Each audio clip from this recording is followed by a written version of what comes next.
You're listening to Transcaster Radio, a podcast about trans life and all that goes along with it. You can listen to the show anywhere you enjoy podcasts, and we'd love for you to subscribe, rate, and give a review. It helps us reach more people, and we greatly appreciate it. Now, here's your host, Caden Taylor. All right, so let's start with you introducing yourself. Sure. My name is Neila Karassik. I'm 36 years old, and I'm a digital producer for Bell Media in Toronto. I work on a bunch of websites for television channels like CTV, MTV, Much, and Space. I moved to Toronto from Montreal in 2008 after getting my master's degree in film studies at Concordia. And my first job here was at the Toronto International Film Festival. And after that, I worked as a film and music critic for local alt-weekly newspapers. And in 2011, started working for Bell and have been there ever since.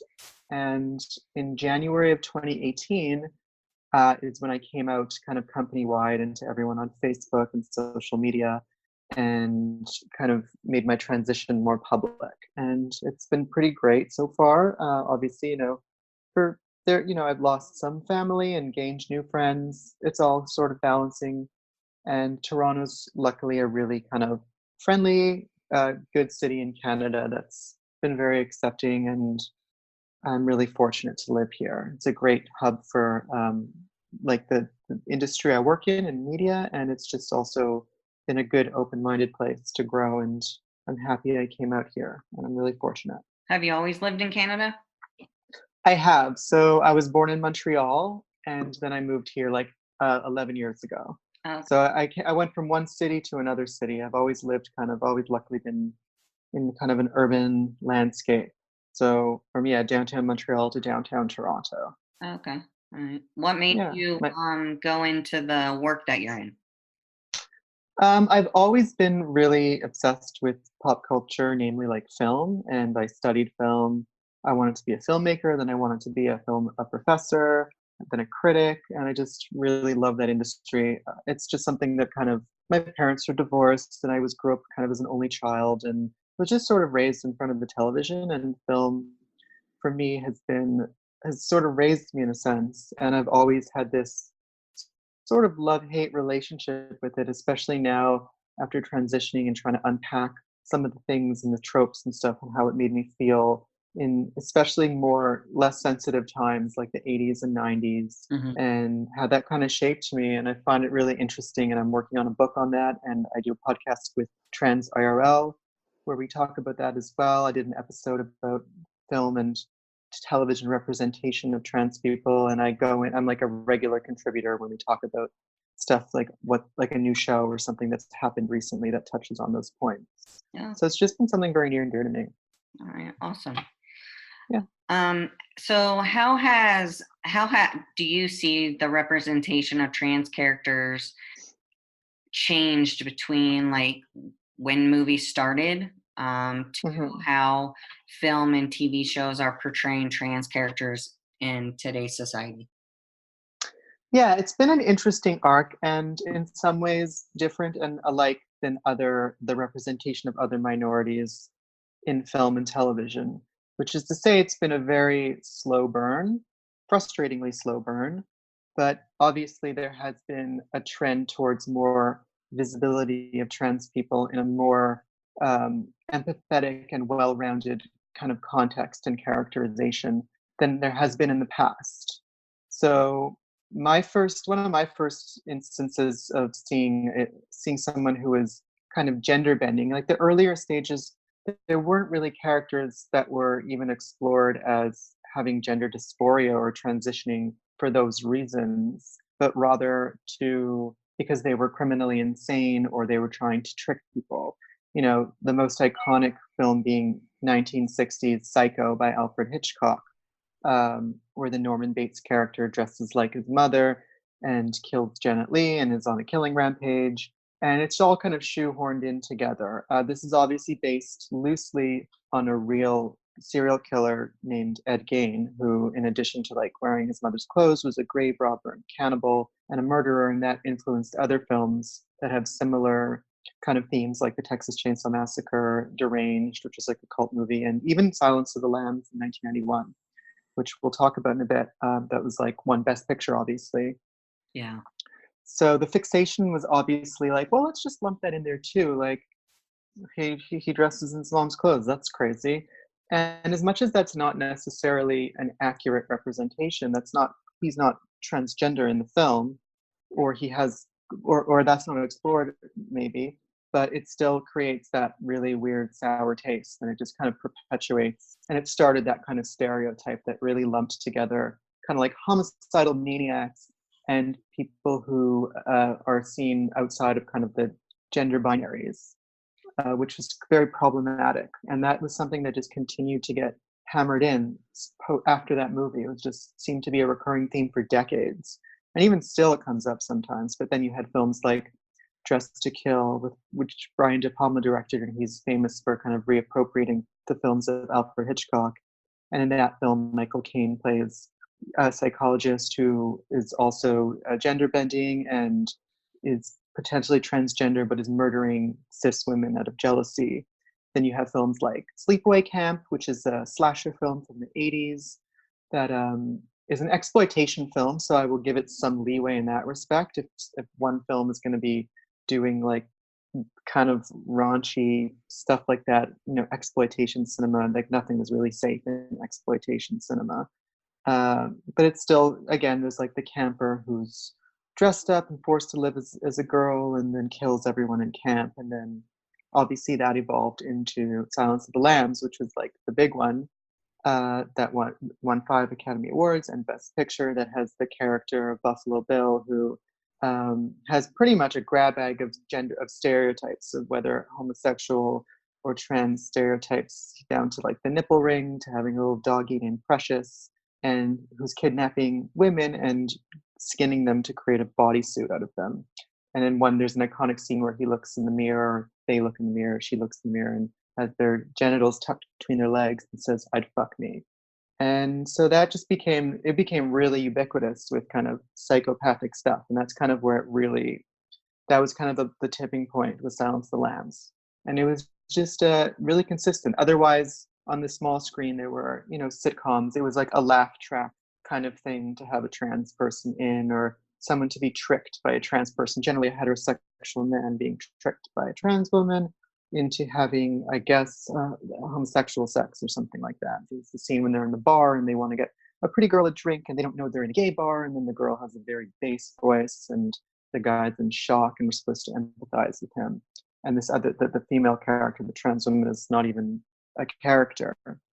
So these are all very not very fleshed out characters, to say the least. They're very much kind of weird, sort of half-baked tropes, and who are definitely not empathetic and definitely not multi-layered and don't have backstories. They kind of come in to do this thing. And then that sort of went into the 90s with those films like Silence of the Lambs. And then comedies often started doing it. So in 1992, there was a serious film by Neil Jordan called The Crying Game, which also won Best Screenplay. And in that film, there's a character named Dill, who is a trans woman. And this is one of the first kind of sensitive portrayals of a character. Again, this is starting to go away from the character as a villain. So trans people are exclusively villains, whether they're con artists or killers.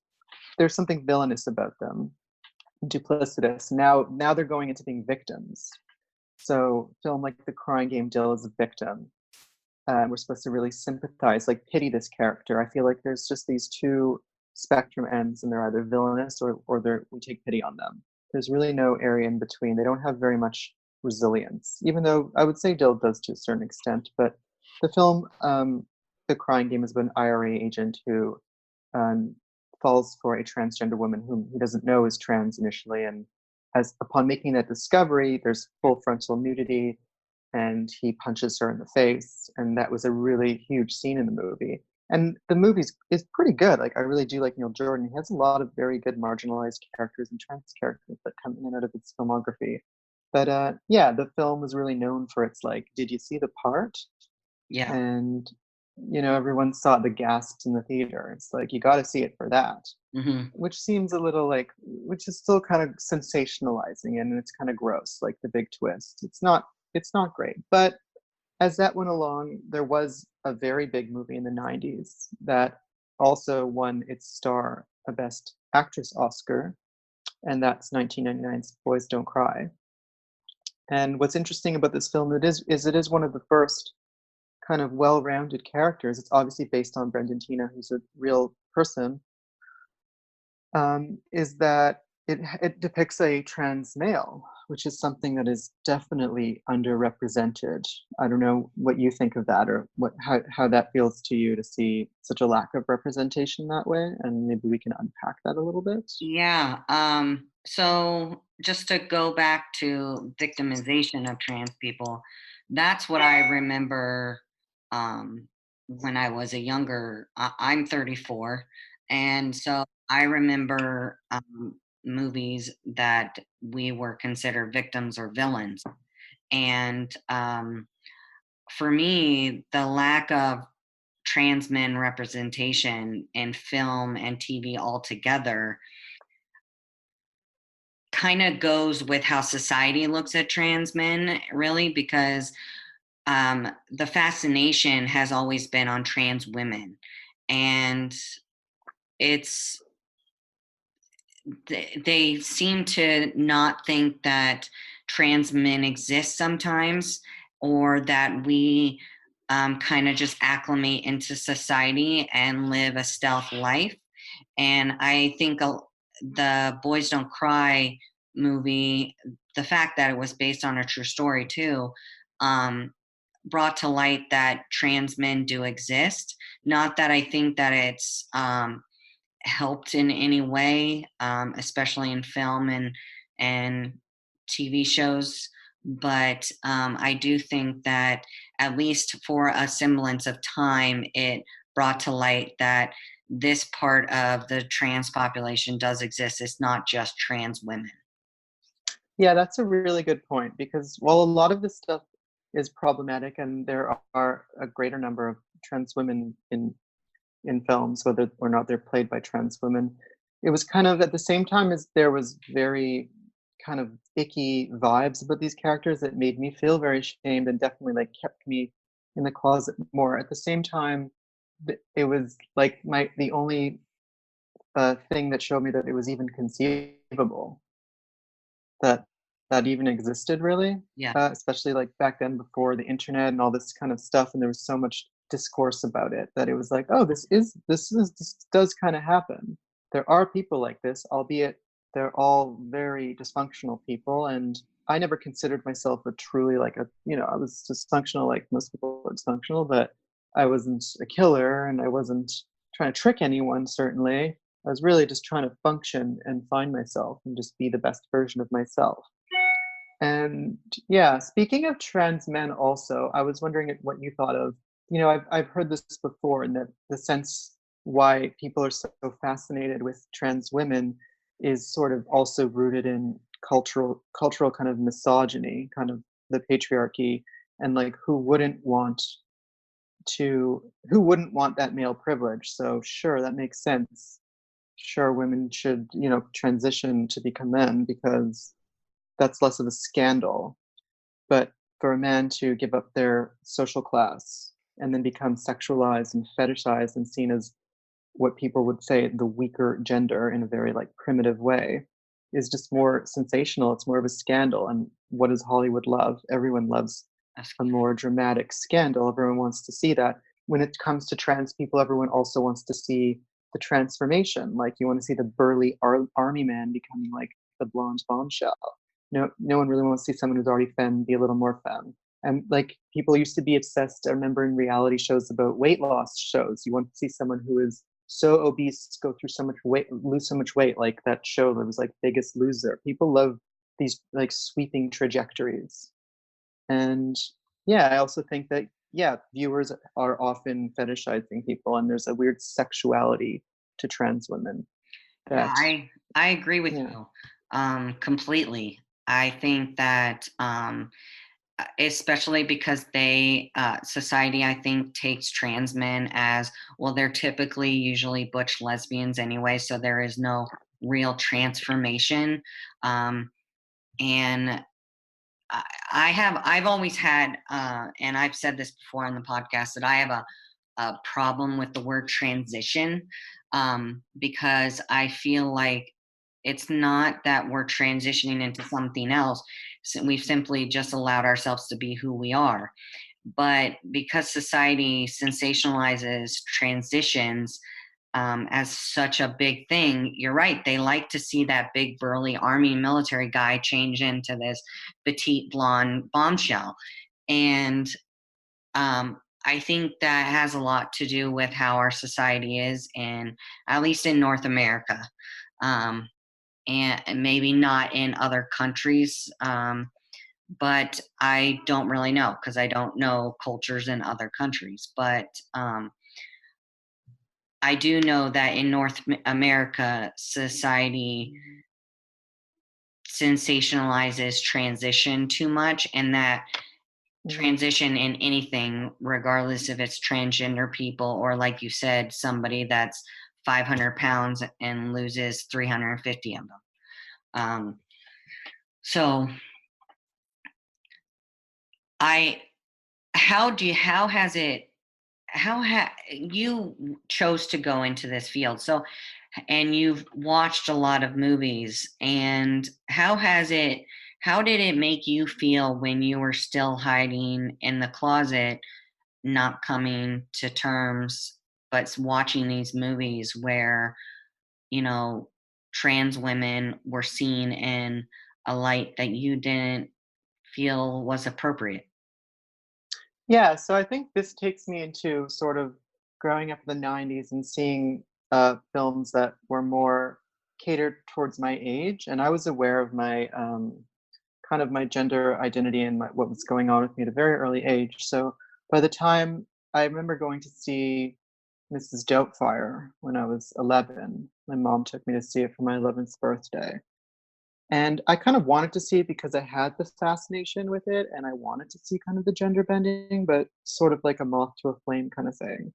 So I was, the Aerosmith song, Dude Looks Like a Lady, it was just kind of calling to me.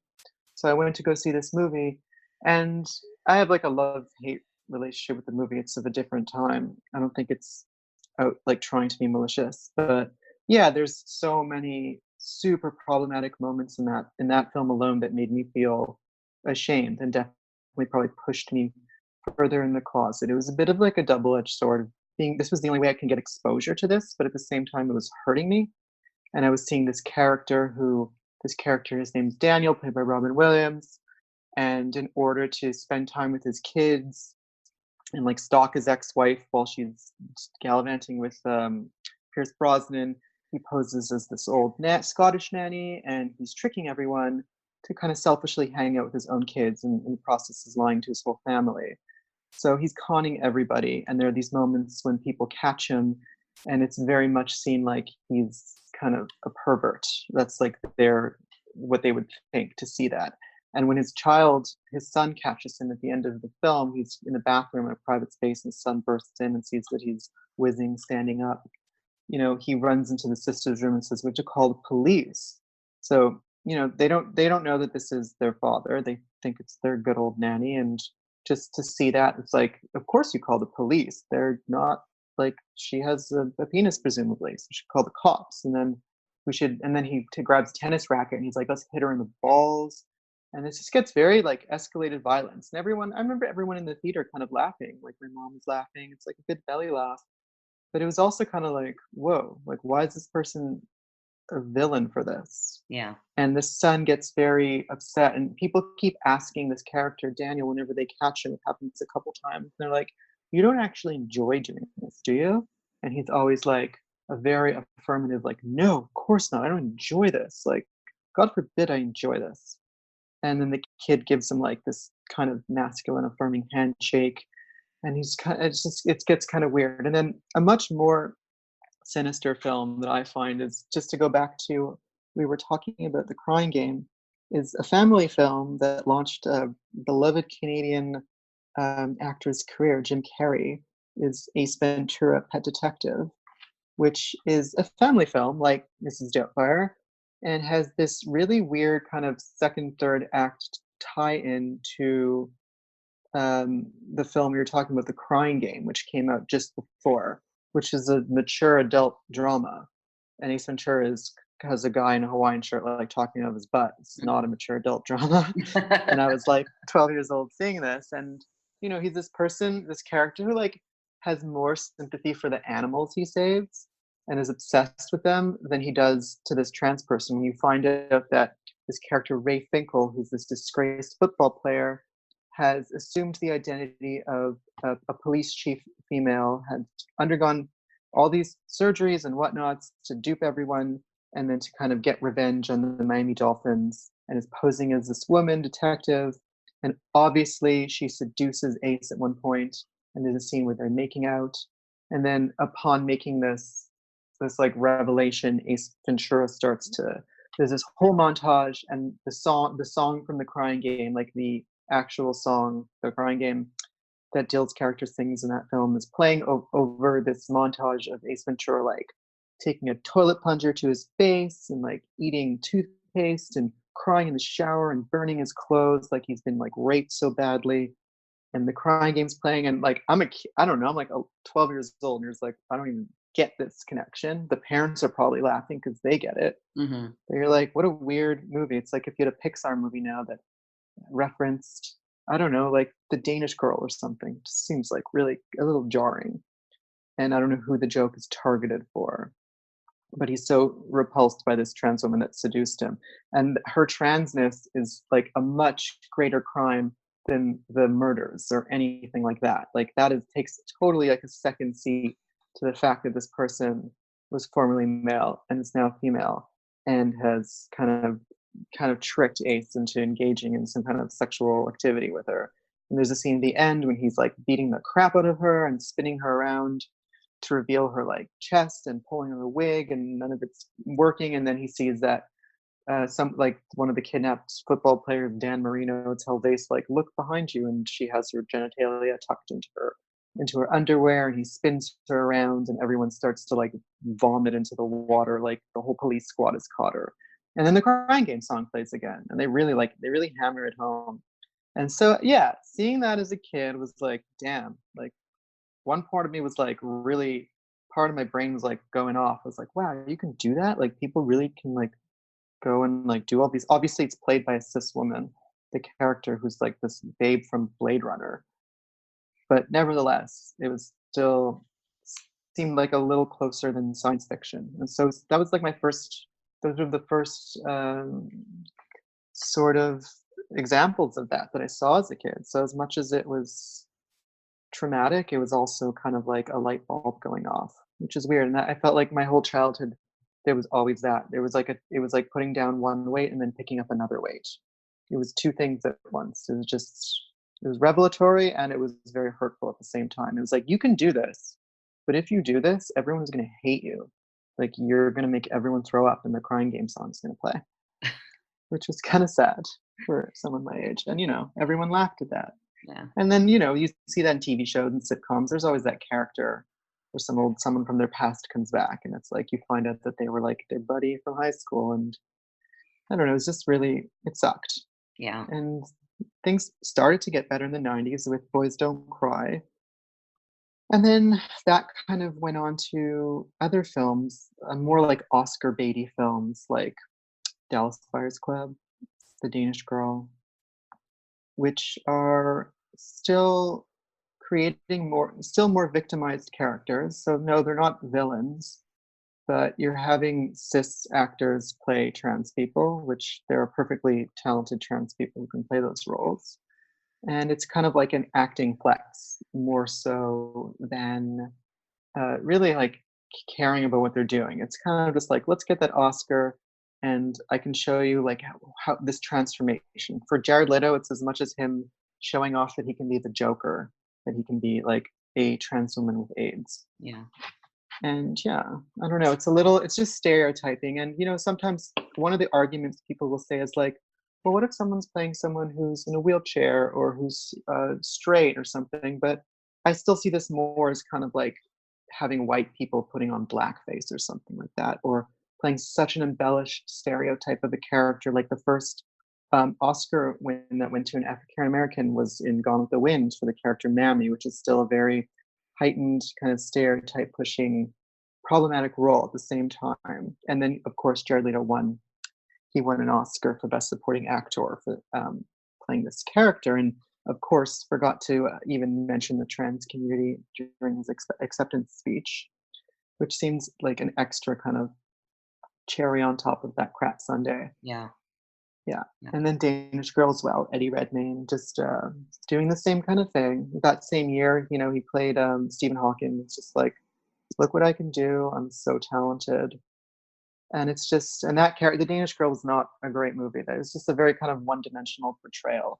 Also a trans person, it's very kind of fetishizy, and who just, it's not very well rounded. Just really got off on wearing, like, really liked wearing the stockings, and at the end of the day, it's all just kind of shape-shifting Oscar fodder in these kind of polished movies that aren't really authentic. And as much as it's cool to see it, the visibility, it's also, it's like growing up. Like, people are being exposed to it, but it's not, it could be done so much better. And Not, it's starting not in to. a good way. Yes.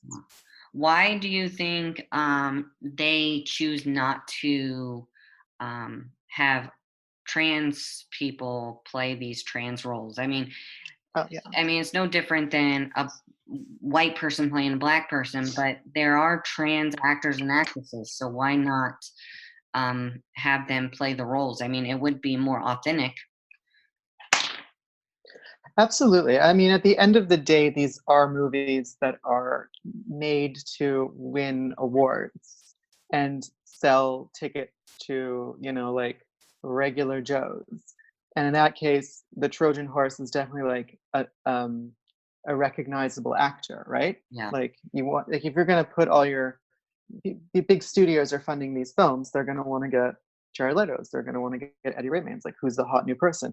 But you're also shutting the door by doing that, and then it's been really, really hard, you know, like, to have representation. I mean, even still, like, women are very misrepresented, and they've been able to act in films since the dawn of films. Yeah. And it's going to be a long time before this happens, but there are characters that are coming out of this, which is really, really good. But at the end of the day, having these actors too, another kind of problematic thing I think is that people are seeing men play these women. In most cases, it's men playing women. And they're in drag, right? So they're still affiliating this as dress up. You're still seeing you know, Jared Leto in costume, and I don't know if that's a great thing. At the same time, yeah, it's selling more tickets, and more people who like Jared Leto are now sort of being exposed to a film in which he plays a trans woman. But it's also reinforcing that kind of stereotype that trans people, that kind of inauthenticity, that they're not what they are. They're still playing dress up, which isn't great either. But having more trans people, like, smaller films are doing it right. Television is doing it great. It's a much easier forum to actually hire trans people, and obviously so much has changed since, you know, Laverne Cox was in Orange is the New Black, and she was on the cover of Time magazine years ago, and the headline was like, the transgender tipping point. It's a little naive. And then you have shows like Transparent, where they do have secondary characters, and then who are trans, and writers, and Sense8, which is Jamie Clayton, who's like kind of a recognizable person, which is super great. The TV's been really good for that. Shameless has a great storyline with, you know, like, a trans man in it, which is really interesting. There's Pose. So there's a lot of really interesting stuff on the small screen. And more recently, there's Euphoria, which I want to talk about, which is kind of presently happening. But on the big screen, there were two films that did show that you can make these films and they'll be well received, albeit on a smaller scale. They're not Best Picture films, but 2015's Tangerine is like a really good film with trans characters in it, playing they're very much authentic selves and doing all this stuff, having like heartbreaking moments and hilarious moments and all kinds of weird angles of life, and making it their own movie without it being exclusively about that or being a sad story. And it's like a really engaging film, and people loved it. And it was a critical darling. And then A Fantastic Woman in 2017, starring trans women, won Best Foreign Language Film at the Academy Awards. So these are trans narratives with trans characters that are receiving that are well received from both parties, from critics and from audiences, because they're authentic. And there is an appetite for that, and I think people do need to be kind of trained to expect that too. I think there was a time when there was probably a threshold between being like, oh, you're going to have more women play these roles. Oh, you're going to have actual minorities. You're going to have like, African Americans are going to play themselves, and and it's not cool to have white people doing this. And I feel like it's super frustrating that we have to like do this again with the next minority. Every cycle we have to like do this all over again. And now a lot of people, like non-binary people and people who are not like gender conforming in the way that society can like swallow that pill where you go from one gender kind of binary to another, are it's hard for people to kind of process that. And there are very few characters, there are next to no characters like that in pop culture. There's a really good book by Jacob Tobiah that came out called To See that really explains a lot of that and gives the form to that, where they're also like, enough with all these like going from one gender stereotype to the other. It's like everyone's got their kind of trans narrative that fits into that, like, now I'm a beautiful woman and I lived happily ever after, but what about other people being represented? So I can see that there's still like a hierarchy of that, and it's going to take forever, and something around the corner is going to happen again.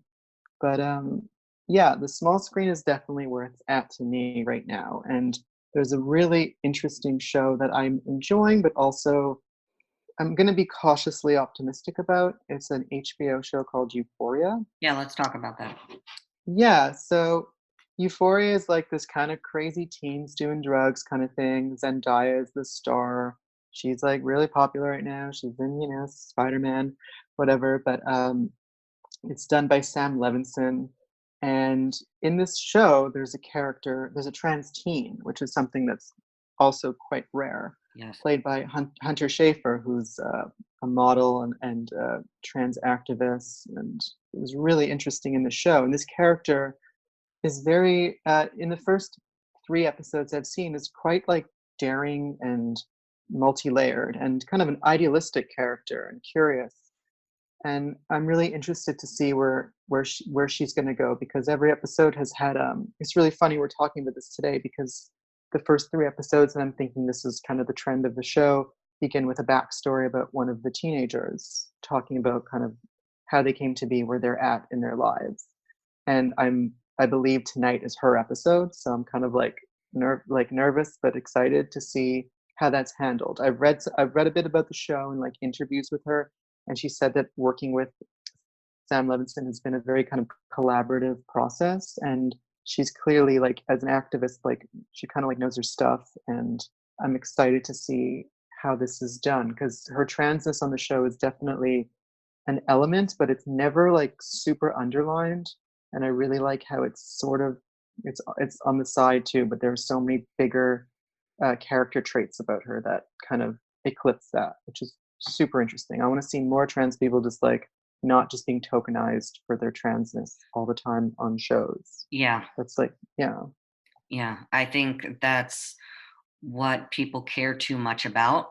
And there's more to us than our trans identity. It is part of who I am, but it does not define me as a person. Yeah, absolutely. I mean, there are days when, sure, doing stuff that's very different, but all in all, I'm kind of like everyone else. And, I get my groceries and I do my own thing. And I'm a pretty regular, boring person who works in a corporate environment in the city. And yeah, if I was solely defined by that, that would be a pity. I think it's a really great aspect too. And I definitely, at the same time as I don't want to see it like underplayed or underwritten or underscripted, it's annoying when it's this always the centerpiece. Like Jamie Clayton's character in Sense8 was, yeah, like out of the gate, it's like, yeah, this person's trans and there's some interesting stuff with that, but there's so many other arcs that she has on the show, and she becomes just like everyone else, which is really interesting. So when it becomes like boring to have a trans character on a show, I find that's going to be really interesting. It'll be pretty cool. Yeah, it will be.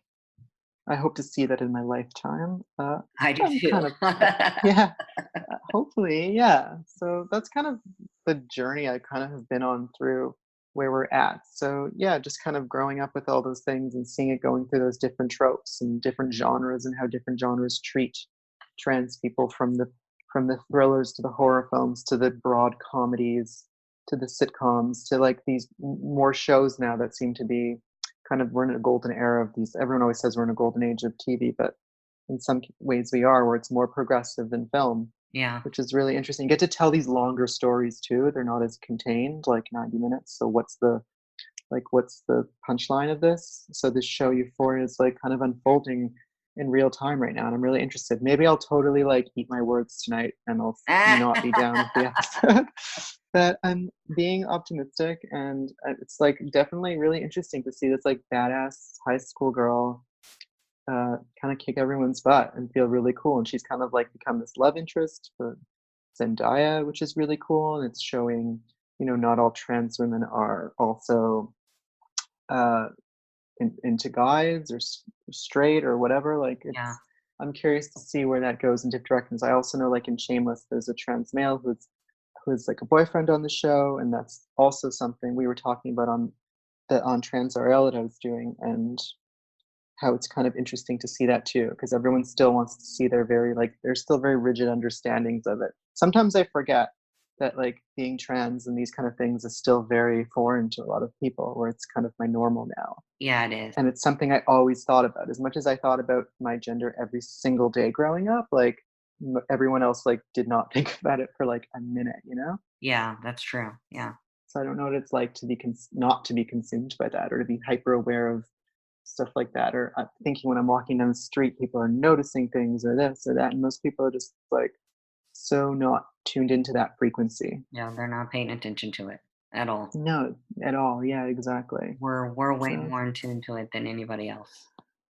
yeah, which is good. I mean, we're in a really interesting time. I do feel very, sometimes it's stressful, and I'm really lucky I'm in Canada, but there's something very invigorating also about being part of something that's like bigger than you and feeling like a part of history a bit, and just existing is like political, which is so weird. Like it's like an interesting thing to wrap your head around when I was formerly just kind of in a shell. Yeah, I agree. I realized I was trans from a young age, but never really knew, what it was. And it wasn't until I was 20 that I said, okay, yeah, this is who I am. But it took me 10 years to Wow. feel like I could come out and express that person that I'd always felt like I was. So, and it dealt with a lot of family like you, in the process, I've lost family and I've gained friends who have become my family. So, um, but I I I'm not ashamed of being trans. I never have been, and I will tell anybody that I feel at least that I'm safe and not going to get the crap beat out of me Hmm. or murdered. And I do see that I have more privilege than you do. Um, as being a male in a very misogynistic society, I definitely am perceived as male. And although I do have more of a feminine voice, people that see me in person don't really identify me as anything other than male. Um, they might have their own assumptions when I start talking. I do get misgendered on the phone all the time, but I I definitely will. I'm still consumed in who I am and the gender I am. I think to some extent. Hmm. Yeah, that makes sense. I mean, everyone has their own trials, and but yeah, I'm also coming from it. I'm aware that I'm coming from a certain kind of privilege as well. Like I'm educated, I'm white, I live where I live in a city. It's that's important too. So I mean, we all have to just we're like a tribe, and we all have to kind of stick together Yeah. and kind of be more visible that way. So I think there are some great ways that we can help, like like you were asking for, like, combat the characterization of trans people, like Yeah. how we can move forward. And that is the obvious is yes, to let trans actors, writers, directors tell their own story. I think that's really important instead of having cis actors, people in drag, which are propagating that stereotype that we're just in costume. And I think, that doesn't need to exclude people from ever telling our story or working, but collaboration is key. And it's important to work with people who are part of that community and to give them the chance also to be voiced. Maybe we'll be at a time where there are just so many trans people and stuff that it won't matter as much. But right now, I think we need the floor. And it's important to let us be seen as ourselves and tell our own story, because that's really the only way society ever really progresses. Is I'm sick of seeing, like I read a lot of stuff in the States and stuff, and I'm reading, but all these things, and everyone is just kind of defining what I am, and they're not even trans. And I'm like, this is so jarring. Like, I don't need you to tell me what I am or what my rights should be. Like, it just seems really weird. So the more, politicians and people who are just visible will just kind of, I think, will win people over. Right now, it's just so mysterious to people. People are afraid of what they don't know. Yeah, that's true. It's funny. I had a friend ask me today if there was a book that talked about trans people and like how they transition and stuff like that today. Hmm. And I was like, no, there is no book. There is no how to be trans. We're trans, but there isn't a book of how to be trans. Do you have a book of how to be cisgender? Right. I think I think it's important that we have a voice, and especially in the States, where I live in a very conservative area, and so it's not always as that easy to be who I am and state that I'm trans to people, because I am scared of what the repercussions could be from it. But I still have the ability, unlike some people, to vocalize, Hmm. my story and my journey. And if I can get it out there for other people to hear, not just trans people, but cisgender people, so that they, realize that this is who we are. We're not all the same. We're all different, just like you. We all live mainly a normal life, and but I think, and I do sometimes think that as a community, we don't always work well together. And I think that in this time and what's going on in society is when we need to be working together and fighting together, not just for things like what we've talked about today, but for other things that are going on in society, our trans military in the United States, Hmm. and things like that. Yeah, it is very fulfilling to do all this stuff. Like, it's given, as much as it sucks sometimes to be having to be burdened with the task of having all this extra homework for everyone else's sake. Yeah. It's also really, it's given me like a lot of fulfillment in my life also, when something I didn't feel I had before. So I have cast aside a lot of privilege and a lot of certain creature comforts that I had before, but none of it, obviously makes up for getting to be myself and not feeling like I'm putting on a mask every day, Yeah. and B, just having something to do and just feeling like, yeah, there's purpose a bit to my life. And movies and writing and articulating is one of the things that I have trained myself to do and excel at. So I want to do the best I can to be vocal about it and just to be heard, which is kind of all I can do right now. Yeah, exactly. Yeah. Yeah. Yeah. Well, I Cool. appreciate you coming on. I hope that you'll join us again. Love to. I would love to have you on again to talk more. What time is Euphoria on? I'm gonna check it out. I believe it is on at 9 p.m. Eastern tonight Okay. on HBO. All right, awesome. So Yes. I'm definitely gonna check that out, and I'd love to have you on again to talk more about it, and about different movies and TV shows, um, and things like that if you're up to it. I'm so up for it, like anytime. This is really a lot of fun. And Okay. yeah, anything that comes to mind, you just hit me up. It's great. I'm really looking forward to hearing this. Thank you for listening to Transcaster Radio. Be sure to visit transcasterradio.com to access the show notes and discover awesome bonus content.